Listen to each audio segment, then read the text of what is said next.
Praise the Lord. ஆண்டவராகிய இயேசுவின் நாமத்தினாலே இந்த நாளிலே கர்த்தருடைய வார்த்தை மத்தேயு 18ஆம் அதிகாரம் 3வது வசனம்.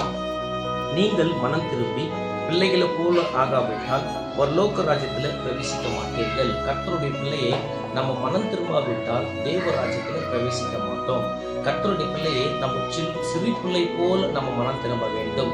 கர்த்தருடைய பிள்ளையை சிறு பிள்ளைகிட்ட எப்படின்னாக்கா, அவன் நம்ம அடிச்சு பாருங்க, அந்த பகை நிறைய நேரத்துக்கும் நிறைய நாட்களுக்கும் வைத்துக் கொள்ள மாட்டான். அவன் அடிச்ச உடனே கொஞ்ச நேரம் அழுவான், கொஞ்ச நேரம் என்ன பண்ணுவான், பகை காட்டுற போல அவன் பண்ணுவான். ஆனாலும் அவன் திருப்பி தன்னுடைய அன்பு நம்மளுக்கு வெளிப்படுத்துவான். கர்த்தருடைய பிள்ளையை நம்மளும் அப்படிதான் இருக்க வேண்டும் என்று ஆண்டவர் இந்த வார்த்தை மூலியமா நம்மளோடு கூட பேசிக் கொண்டிருக்கிறார். கர்த்தருடைய பிள்ளையை மனுஷன் மேலே நம்ம பகை காட்டக்கூடாது, பகை வைத்துக் கொள்ளக்கூடாது. நிறைய பேர் வருஷ கணக்காக மனுஷர்கிட்ட பேச மாட்டாங்க. கர்த்தருடைய பிள்ளையே, தேவனுடைய பிள்ளைகளே, இந்த வார்த்தையை உண்மையாக நீங்கள் கவனிங்க. நீங்கள் பகை காட்டுறதால அவங்களுக்கு நீங்க ஒண்ணுமே சம்பாதிக்க போறது இல்லை. எல்லாருக்கிட்டையும் இந்த உலகத்துல நம்ம அன்பு காட்டுகிற பிள்ளைகளாக நம்ம இருக்க வேண்டும். எல்லாரையும் நம்ம நேசிக்கிற பிள்ளைகளாக நம்ம இருக்க வேண்டும்.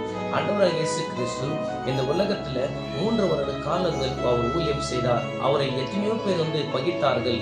ஆனாலும் என் தேவன் எல்லாரையும் அவர் அன்பு காட்டினார். கர்த்தருடைய பிள்ளையே, நம்மளையும் இன்னைக்கு எல்லாரையும் நம்ம அன்பு காட்டலாம், எல்லாரையும் நம்ம நேசிக்கலாம். நம்மளை திட்டுறவங்களுக்கும் பரவாயில்லைங்களே, கர்த்தர் அப்படியேப்பட்டவர்களாம் நீ அதிகமாக நேசி என்றுதான் வேதம் சொல்லிக் கொண்டிருக்கிறது. கர்த்தருடைய பிள்ளையே, ஒருத்தர் நம்மளுக்கு தீமை செய்தால் இன்னொருத்தருக்கு நம்ம தீமை செய்யக்கூடாது. நம்மளுக்கு தீமை செய்தாலும் பரவாயில்லை, நீ அவனுக்கு உன்னால முடிஞ்சது நன்மை தான் செய்ய வேண்டும் என்று வேதம் சொல்லிக் கொண்டிருக்கிறது.